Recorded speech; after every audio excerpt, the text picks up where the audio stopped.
네, 오늘은 주께서 여기 계셨더라면 이라는 제목으로 함께 은혜 나눕니다. 오늘 부활주일입니다. 부활의 신앙은 성도에게 있어서 매우 중요한 신앙입니다.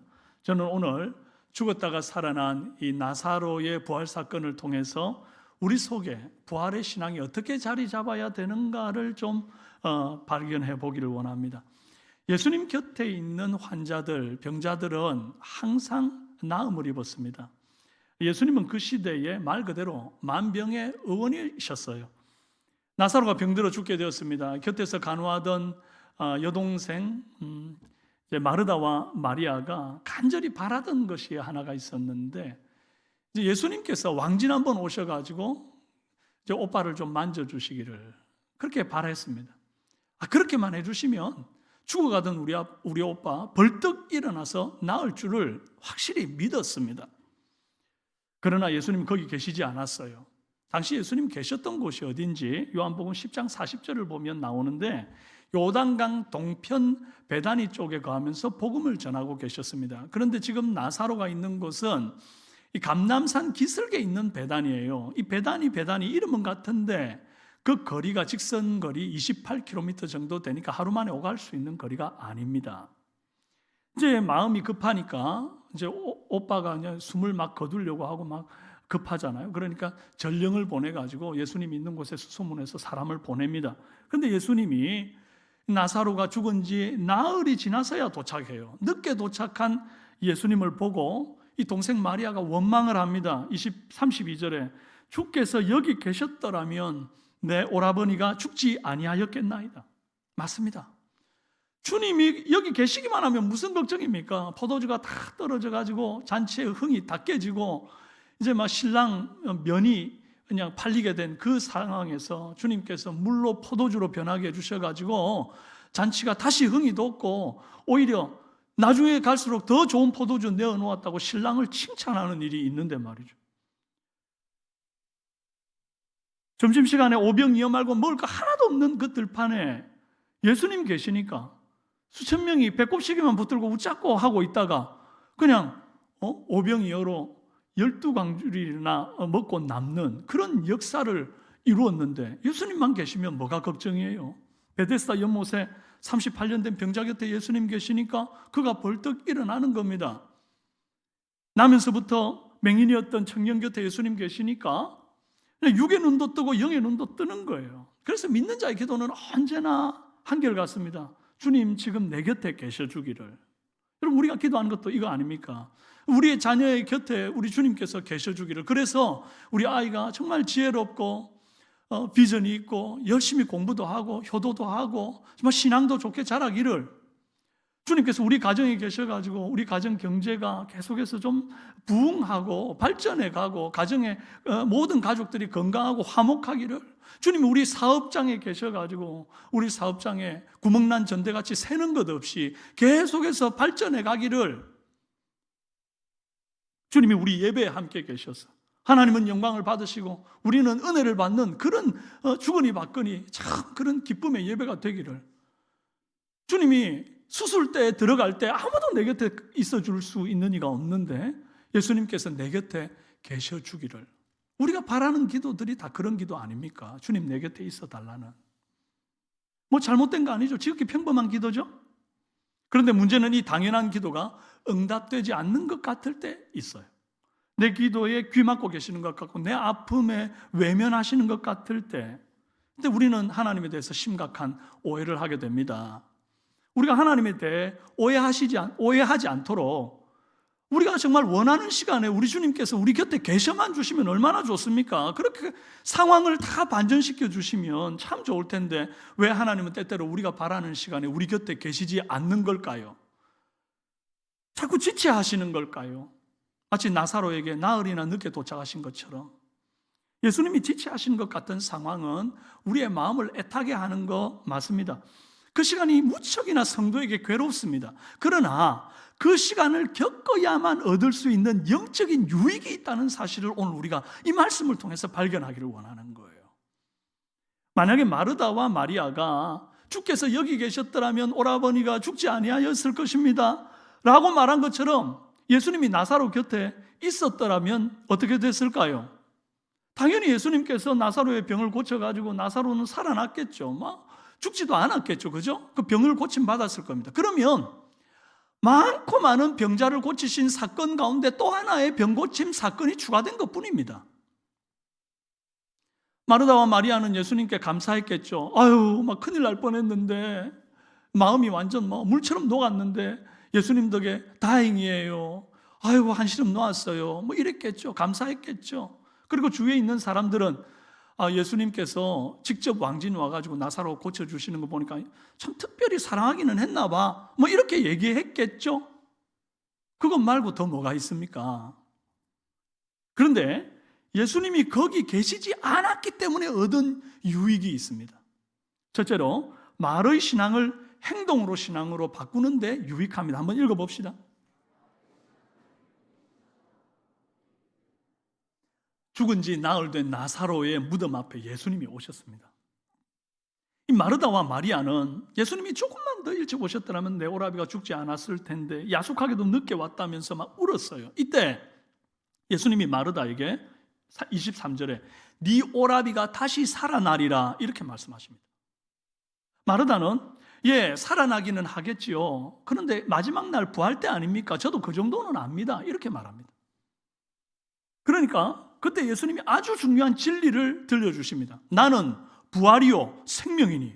지금까지 예수님은 자신을 그렇게 직접적으로 계시하지 않았습니다. 항상 은유적으로 비유적으로 수식어가 필요한 설명을 했단 말이에요.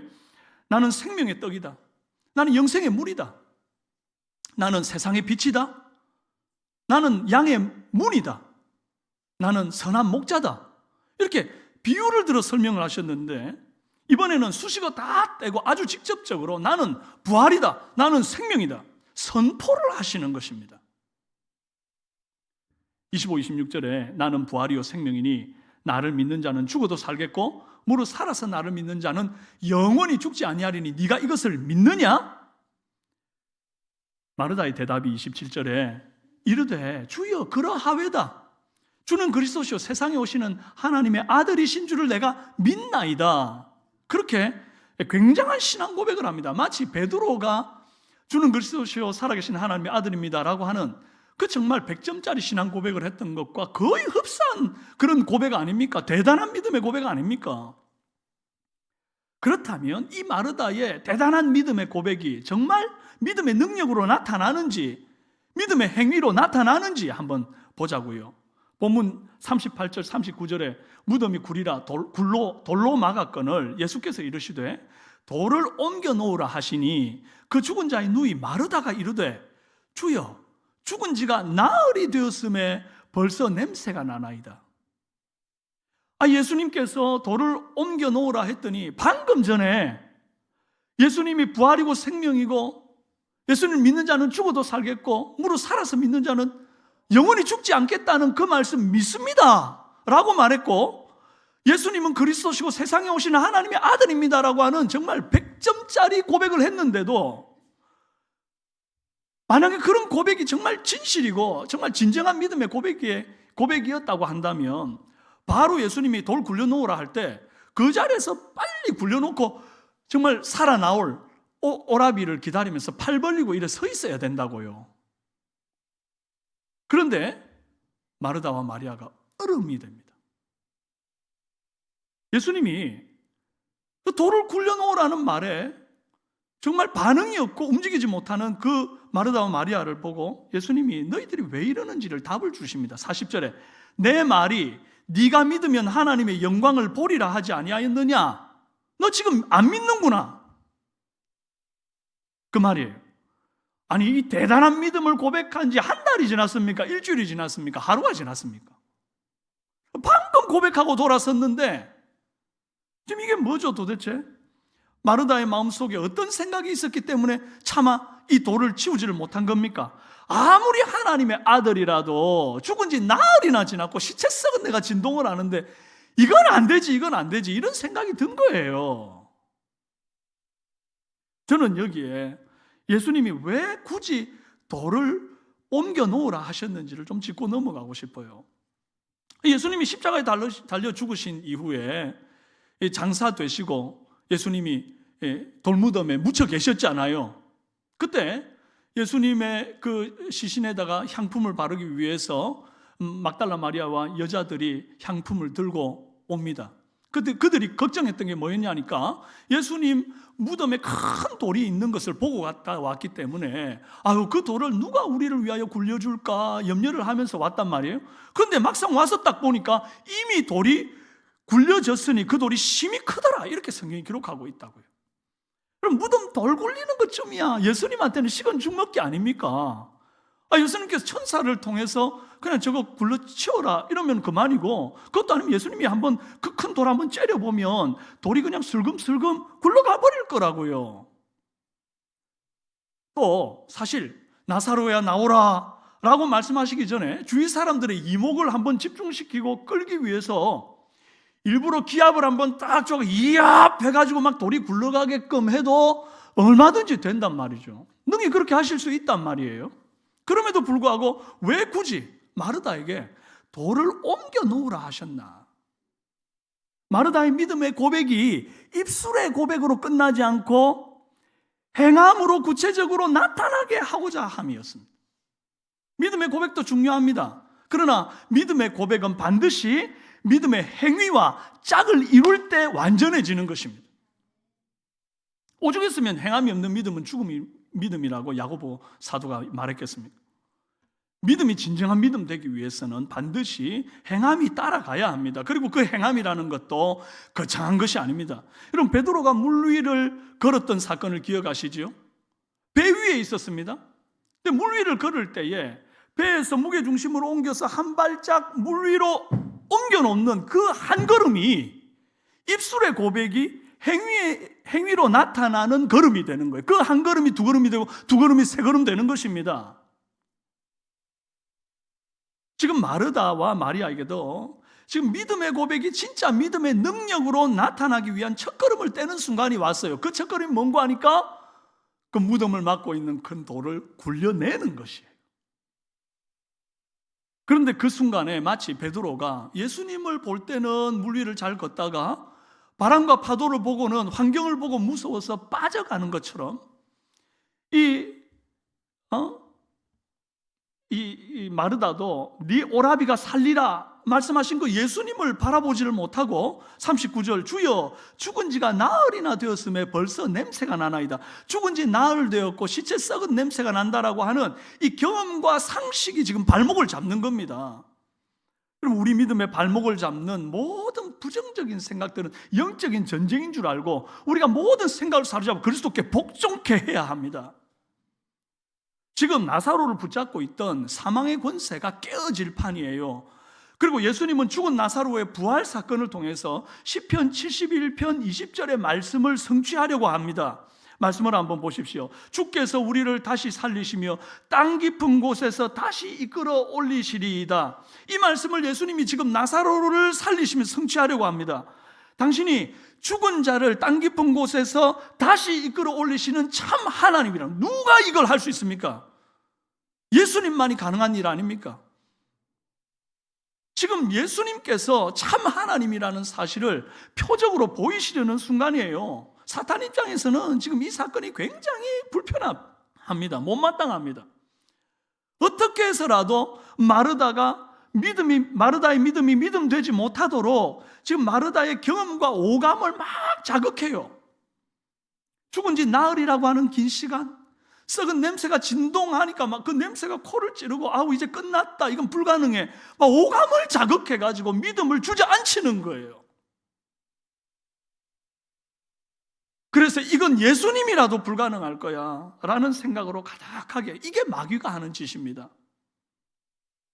주님의 약속의 말씀보다 여러분의 감각과 경험을 더 신뢰하게 해서 결국 무덤 입구의 돌을 굴려놓지 못하게 하는 것, 믿음으로 그걸 굴려야 되는데 그걸 굴려놓지 못하게 하는 것, 이것이 믿음의 고백이 행동으로 옮겨지지 못하게 하는 마귀의 속임수입니다.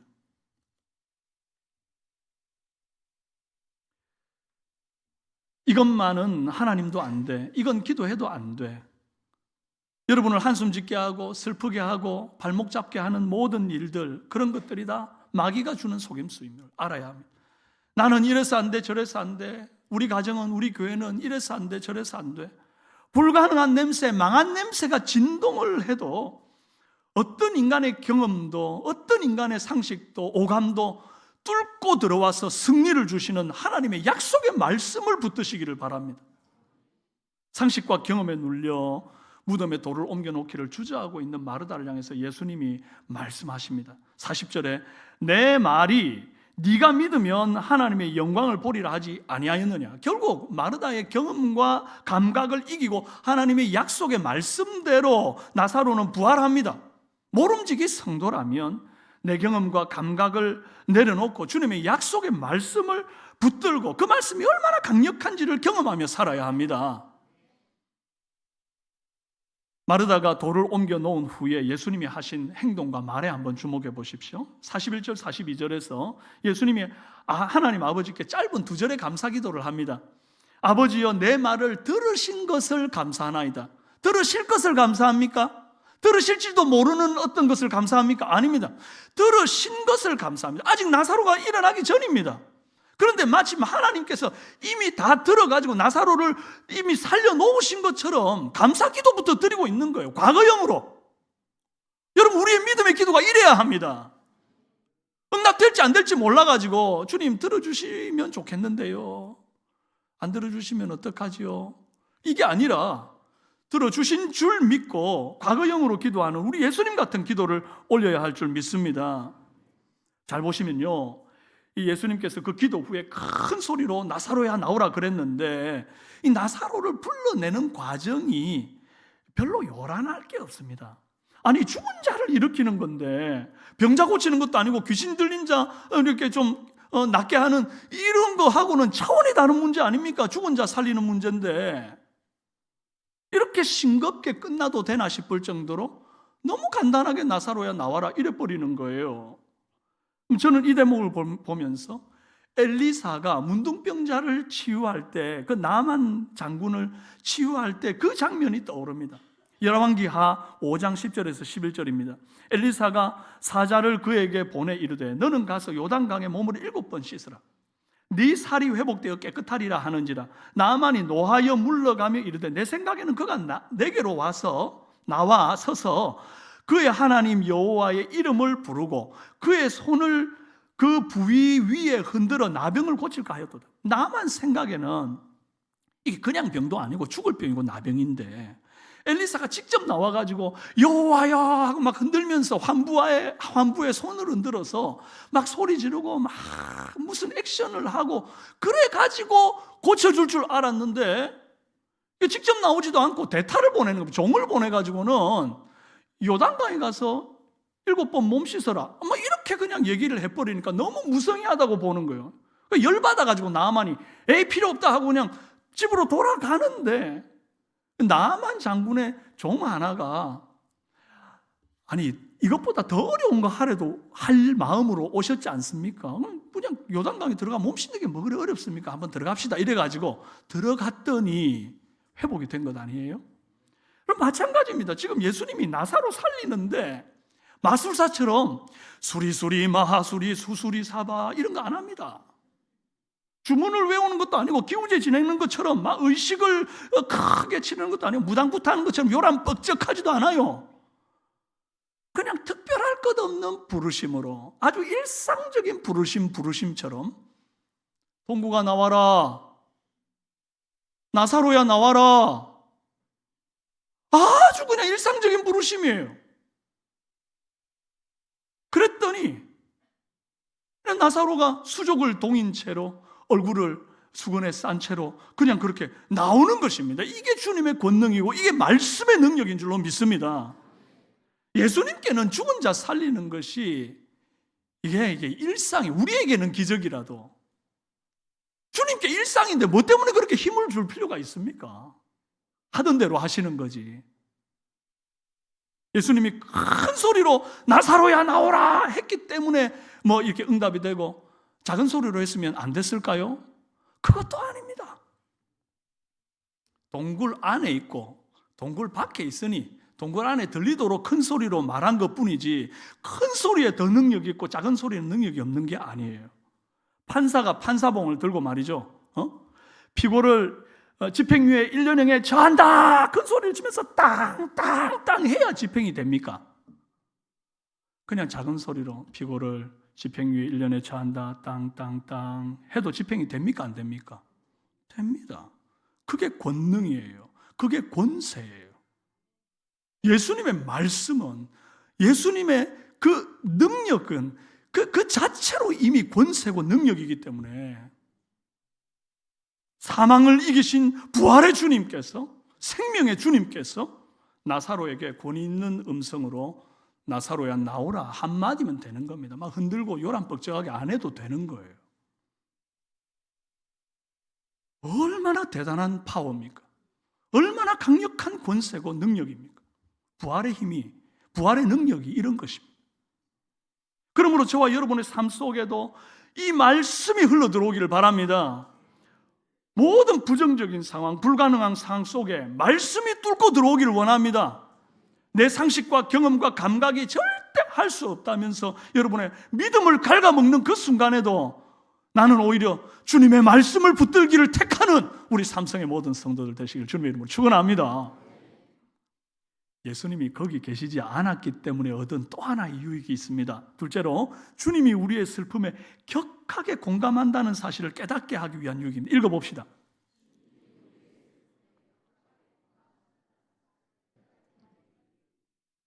성경 전체에서 예수님의 감정 표현 가운데서 이 나사로가 죽은 사건에만 딱 기록되어 있는 특별한 감정 표현이 있습니다. 그게 무엇인가 하니까 비통이 여기다 하는 단어입니다. 33절 예수께서 그가 우는 것과 또 함께 온 유대인들이 우는 것을 보시고 심령에 비통이 여기시고 불쌍히 여기사 또 어떤 이는 말하되 맹인의 눈을 뜨게 한 이 사람이 그 사람은 죽게 하지 않을 수 없었더냐 하니까 38절에 이에 예수께서 다시 속으로 비통이 여기시며 무덤에 가시니 예수님이 비통이 여기셨다는 이 표현은 요한복음의 나사로 죽은 이 앞에서 느끼는 감정으로 이게 기록된 게 딱 두 번 이렇게 나옵니다. 이때 말고는 어디에도 안 나옵니다. 만약에 이 나사로 죽음 사건이 아니었다면 예수님께 이런 비통함이라는 감정이 있는 줄 아마 우리가 몰랐을 겁니다. 여러분, 우리가 비통하다 할 때 그냥 이게 슬픔의 크기가 크다 이런 정도로 생각하면 안 되는 것이 이 비통희에 쓰인 이 헬라어가 에네브리메사토라고 하는 단어인데 맹수가 화가 나서 으르렁거리다. 말이 콧김을 흥흥 하는 그거 있죠. 싱싱하고 콧김 나가는 거. 그걸 표현하는 단어입니다. 여러분, 이게 강한 분노와 불쾌감의 표현으로 코웃음 치는 것을 의미하는데요. 누구를 위한 분노일까요? 예수님이 지금 누구를 위해 분노합니까? 죽음의 권세 굴복에서 절망 가운데 우는 자기 백성들을 보니까 그 죽음으로 끌고 내려가는 사탄이 막 너무 믿고 사탄의 권세를 볼 때 그건 분노가 치미는 거예요. 죄의 사슬로 자기 백성을 가두고 마침내 죽음으로 이끄는 이 사망 권세에 대한 분노와 불쾌감으로 지금 몸이 떨리고 콧바람이 싱싱거리는 거예요. 주님은 우리가 사망 권세 아래에서 죽음을 맞이하는 것을 보고 성도가 죽는 것을 보고 뭐 인생 뭐 있나? 뭐 바람처럼 왔다 이슬처럼 가는 거지 이렇게 받아들이지 않습니다. 아이고 저렇게 아쉽게 갔네. 이제 얼굴 두 번 다시 못 보게 돼서 참 슬프네. 이런 정도로 성도의 죽음을 보지 않아요. 주님은 성도의 죽음 앞에서 어떤 감정을 느끼는가 하니까 마치 내 자녀를 유괴해서 살인한 범인을 지금 눈앞에 목격하고 있는 부모의 심정까지 부글부글 막 속에서 끓는 거예요. 막 견딜 수 없는 흥분과 분노와 격한 감정이 비통함으로 드러나는 거예요.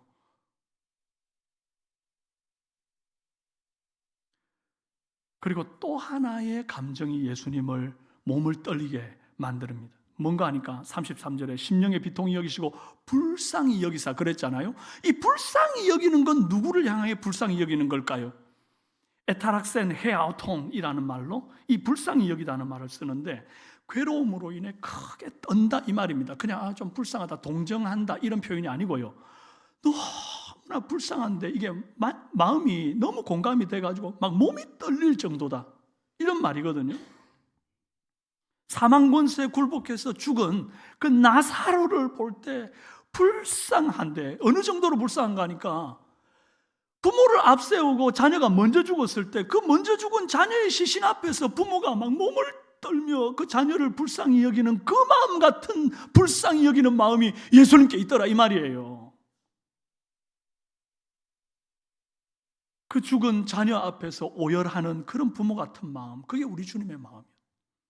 성도의 죽음 앞에 서 있는 주님의 마음이에요. 나사로의 죽음 앞에 예수님께서 서서 이 비통함과 불쌍함의 이 마음을 우리에게 보여주셨기 때문에 우리가 주님께서 성도의 죽음을 어떻게 여기시는지를 우리가 발견할 수 있게 되었다 이 말입니다. 할렐루야. 예수님은 오늘도 우리를 죽음과 사망의 권세 아래 굴복시키려는 이 사탄 마귀에 대해서 몸서리치는 분노를 느끼십니다. 동시에 그 사망의 권세 아래 굴복하여 슬퍼하며 애통해하는 성도들을 향해서 자식을 눈앞에, 자식이 먼저 죽어 눈앞에 있는 그 부모의 괴로움 같은 떨림으로 불쌍히 여긴다는 이 사실을 꼭 기억하시기 바랍니다. 사랑하는 여러분, 오늘 이 부활주일에 우리를 격하게 공감하시는 예수님이 우리와 함께 계십니다. 우리가 사망 권세에 붙잡혀서 고통하는 것을 도저히 볼 수 없으셔서 우리에게 부활 생명과 영생의 선물을 주셨습니다. 할렐루야. 그 주님을 찬양합니다. 주님이 여기 계시지 않은 것 같아서 불안한 성도님들 계십니까? 두렵습니까? 예수님이 부활하시기 전에는 공간의 제약을 받는 육체로 계셨습니다. 그렇기 때문에 예수님이 곁에 있으면 사람들이 좋고 예수님이 곁에 없으면 불안했습니다. 염려했습니다. 근심했습니다. 그러나 지금은 아닙니다. 예수님은 이미 죽음을 이기고 부활하셨습니다. 그 부활하신 주님께서 보혜사 성령을 우리 가운데 보내셨습니다. 그 성령께서 우리 안에 내주하여 계시고 우리가 영생을 얻었습니다. 할렐루야. 주님이 여기 계십니다. 할렐루야. 다 한번 오른손 들어보십시오.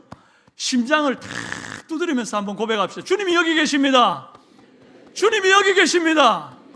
주님이 여기 계십니다. 할렐루야.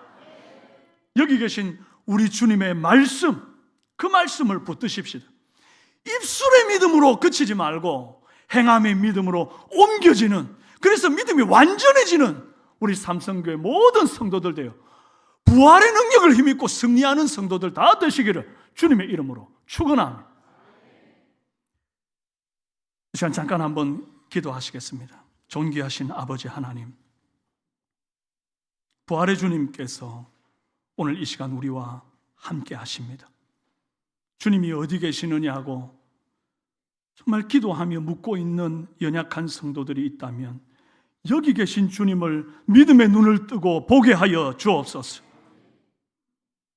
믿음의 고백이 입술의 고백으로만 그치지 말게 하시고 행함으로 옮겨질 수 있는 강단 있는 그런 성도들이 다 되게 하여 주시기를 원합니다. 우리 주님께서 성도의 죽음을 얼마나 비통히 여기시며 얼마나 불쌍히 여기시는지를 알게 하옵소서. 그래서 주께서 우리가 사망에 갇혀 있지 않도록 영생의 선물을 우리에게 주셨고 부활의 산 소망을 주셨음을 감사합니다. 하나님이여, 이미 과거형으로 응답하신 모든 하나님의 역사를 찬송하며 믿음으로 나아가는 우리 모든 삼성의 성도들 되도록 붙잡아 주옵소서. 부활의 능력으로 모든 환자들이 일어나게 하시고 침상을 털게 하시고 마음이 낙심된 자들 하나님 강건하게 일어설 수 있도록 도와주시옵소서. 영적으로 눌려있는 자들 자유함을 얻게 하옵소서. 모든 것을 감사드리옵고 예수님의 이름으로 기도합니다.